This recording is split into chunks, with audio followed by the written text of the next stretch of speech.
Hey YouTube, I'm on here today to share some of the Christmas crafts I've done, and I'm just going to jump right into it. This first project I'm showing is some wooden trees that I'm making for one of the shelves in my home. And I've basically made most of this for almost free. This is a piece of wood I had out that I just grabbed and measured out to the size I wanted. And in this, I am basically in the middle, sizing the height of the trees that I want them to be. I want them to be two separate sizes. And then I'm drawing a line from the corner of that middle line to the corner edge of each end of the piece of wood. So in all, I will have 3 cuts and 4 pieces.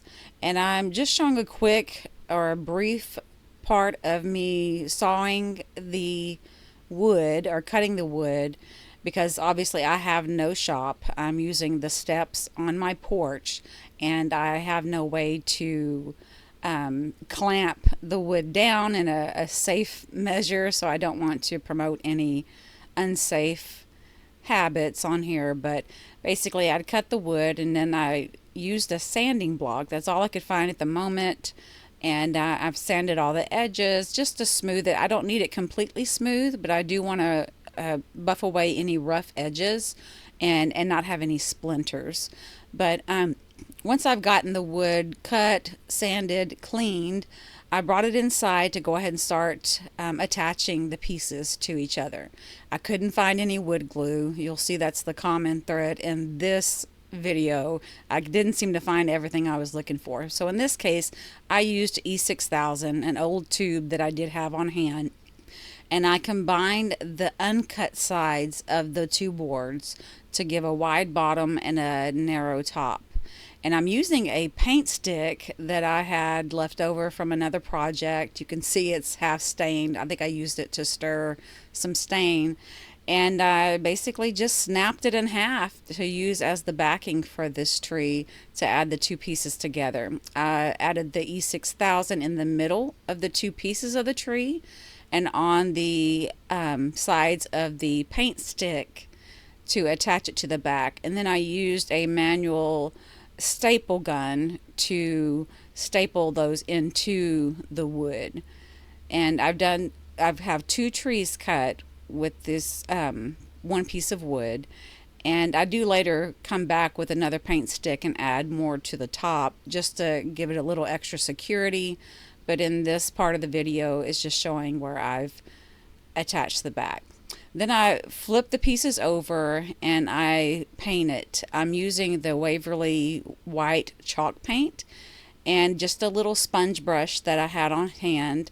I don't want this to be a starch white color, so I'm going for more of a weathered look, just kind of worn. So I'm just doing 1 coat on each of these pieces or each of these trees, and the paint dries pretty quickly. So once I get the white paint on with 1 coat, I move on to a brown. I'm actually doing this backwards. Like a lot of things you'll see where they will stain the wood and then let that dry and then paint over that and let that dry and then sand off the pieces they want the wood grain to show underneath or the stain to show. Now, if I was doing furniture or something like that, I would probably go that route. But since this is just a piece of a project for Christmas, just a piece of decor, I'm going the fast route. So I'm painting it first. And once it's painted, I use some old Apple, I can't even think of the name of it, but it's just the old acrylic paint I had on hand. The label's all cracked up, but I use that, and I grab a sponge. It's actually a makeup wedge sponge to apply this. It's just, again, what I had on hand, and I would put it lightly on the edge of the sponge and run it along the areas that I want it to be on. If I maybe did it a little too thick, I would use the bottom, the dry part of the sponge to kind of wipe over it again and soften it up a little bit more. So I'm doing the edges, and then a little bit of the streaks through the larger surface of the woods. It does I don't think you can see it in the video, but it does kind of hover over the wood grain a little bit. Since I only used the sanding sponge, it wasn't a real soft sand. So there was a little grain that you could feel, and the paint would kind of, the brown paint would kind of rub across those and show it a little bit of, show a little of definition. So once I got the paint on there and it dried, I started using some jute twine to wrap around the trees and the area that I wanted to. And then once I got it wrapped around, I just tied the ends of the jute into a little knot. I did leave some hanging. Anytime I do a project like this, I leave some overhang. It's a lot easier to cut off what you don't need rather than to go back and add things you may need later. And I wasn't quite sure as I was doing this exactly how I wanted these to look, so I did leave some overhang on it. And along with the jute, I then used this red berry garland, and it's a wired garland that I'd gotten from Hobby Lobby. I mentioned it in another video. I think it was the solo date video, and I probably spent $3 or $4 on it. I'm not really sure, but I basically wrapped it around and put it where I wanted it, and then just twisted the two ends where I wanted it to them to be tied together. So I do that on the large one, and I pretty much do that same thing on the second one. I do the jute and then the red berry garland, and you'll have to forgive me for how the video is positioned because I'm new to this and I'm still learning all the ins and outs on what is a good image, and so eventually I will turn these around to where they're actually facing you and you're not just seeing the side of them. But the next thing I do after I get the jute on both of these as well as the red berry garland is I pull some old picks basically out of the bottom of my Christmas tote, and they were just pieces that had either fallen off some old decor or that I had some old floral arrangements that I just clipped from. So I just grabbed what I thought I wanted to use and started positioning them. And then once I got them where I wanted, I would just hot glue them in place. For this smaller tree, I'm using an acorn, not an acorn, pine cone. I thought I had some smaller ones, and I did, but I couldn't find them at the time of this, so I ended up using a larger one. I would have been happier with a few little small acorns clustered there together, but it turned out okay with this larger I keep saying acorn, this larger pine cone.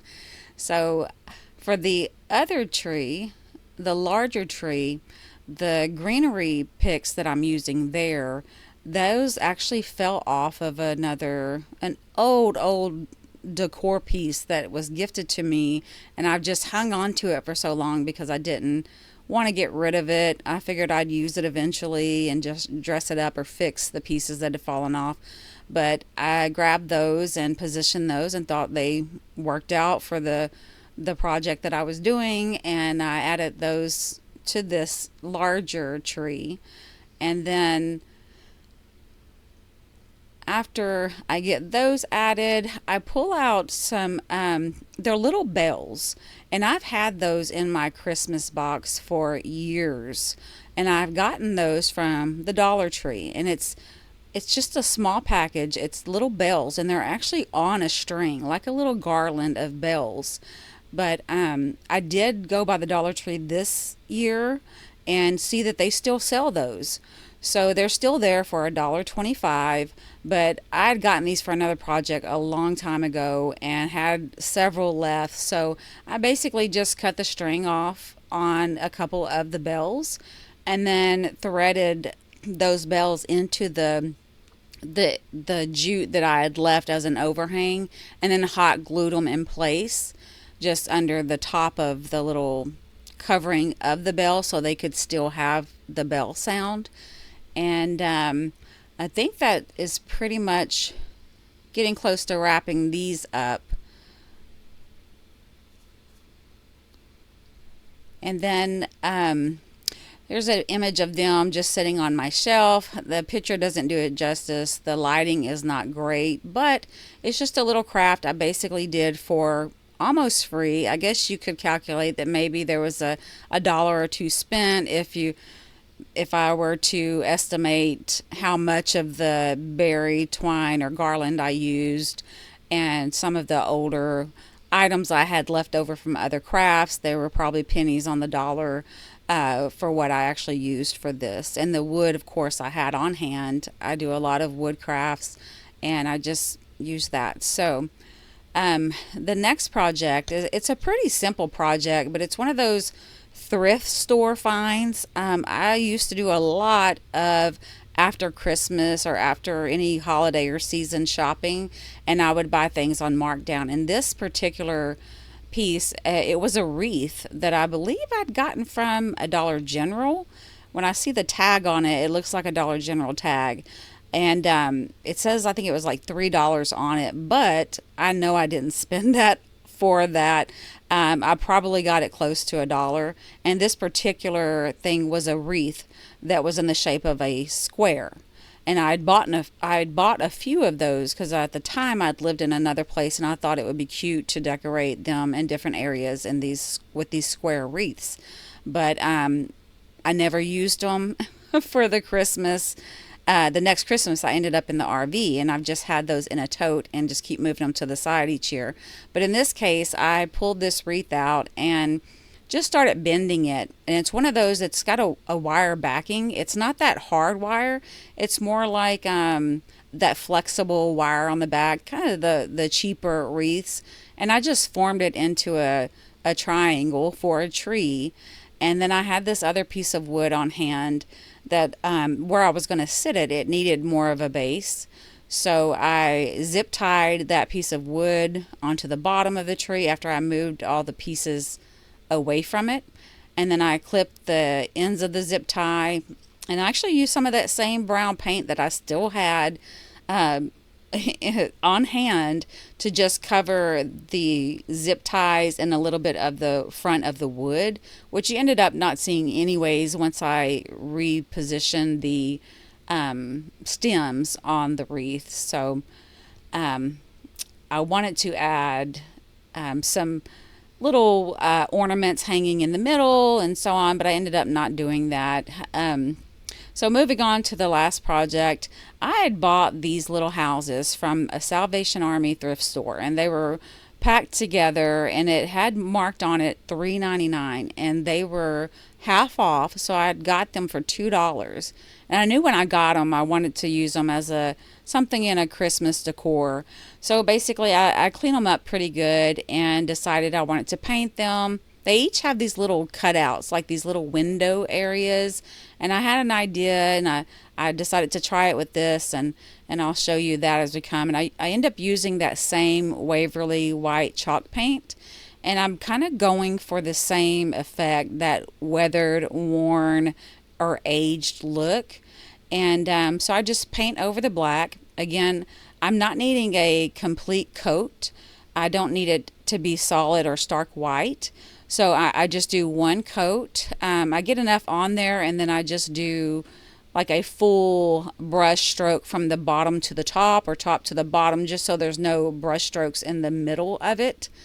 And I don't know about you guys, but sometimes when I'm painting little projects like that, I realize just how therapeutic it is.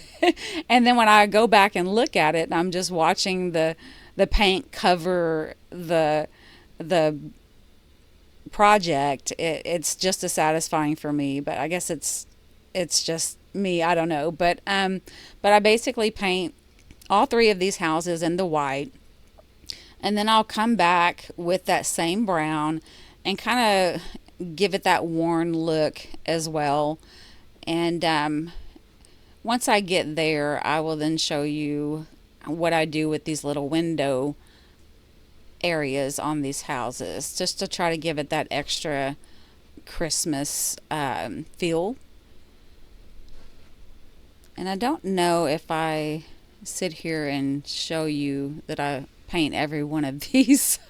I've tried to speed up the video so that it's not as long, and but I am having trouble going through the editing process since I am new to this. I'm getting a lot of lag in the editing system that I'm using, so I'm not always knowing what all it's using until it catches up, and it just takes me sometimes hours to do an edit on a simple video, and I really need to figure that out because I do enjoy doing this. But these are the type of projects I do all the time, and I know I'll have plenty more to share in the coming weeks and months. But so I'm trying to wait to make sure this video catches up. Forgive me, I will improve. It will get better. I guess I'll just go ahead and start with the next process. So once they're painted, and then I do the little brown uh, aged look to them, I basically grab some parchment paper that I had on hand, and I trace out the size of each window so that I kind of know the area that I'm going to work with. And I'll tell you, I am no artist when it comes to drawing things. And I tried to find a fine tip Sharpie, and of course couldn't find it. I found it the next day, but I used a Sharpie, a regular Sharpie, and drew on each of those little squares of the parchment paper for something to show through the window. So in one house, I wanted it to look like the top of a Christmas tree with a star. So I did the star and tried to scribble a little tree on it. It was just going to be like a shadow effect that would be showing through a window, like a silhouette almost. My star kind of looks like a fuzzy ball, but you get the gist of it. So that was in one house, and in the middle house, I ended up just doing like a window pane, like the like a little cross that looks like it's the window.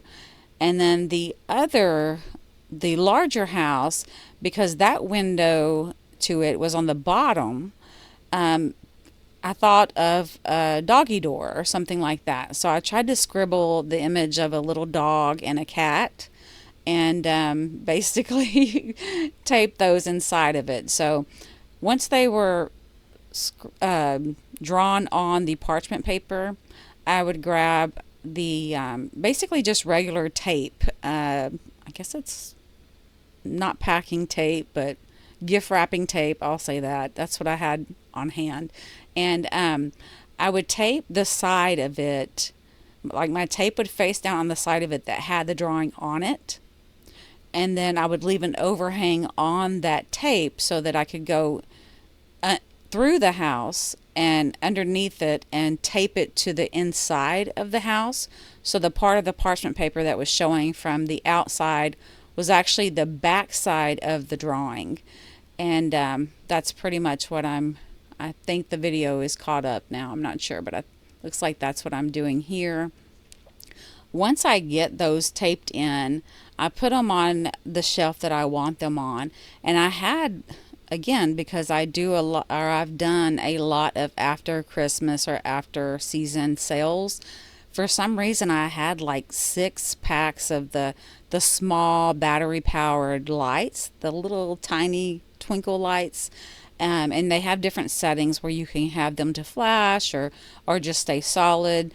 And I basically put the battery pack under the largest house, and I ran the lights and in kind of like a little cluster under each of these houses. So I was able to use one pack of lights for all 3 of the houses, and you'll see the glow through those little window cutouts that kind of highlight the silhouette of the drawings. Again, anyone else could probably do a better drawing or spend a little more time on it and make it look better, but this is just something I did. I had on hand. The idea came to me as I was going through painting it, and I just threw it together and put it up, and I really loved how it turned out. So soon you'll see them on the shelf. And again, this project, because I had the parchment paper on file already or on hand already, I had the Sharpie, I had the tape, and the paint. And really, all I paid for this was the $2 that I had paid for the houses, for all three houses at the thrift store.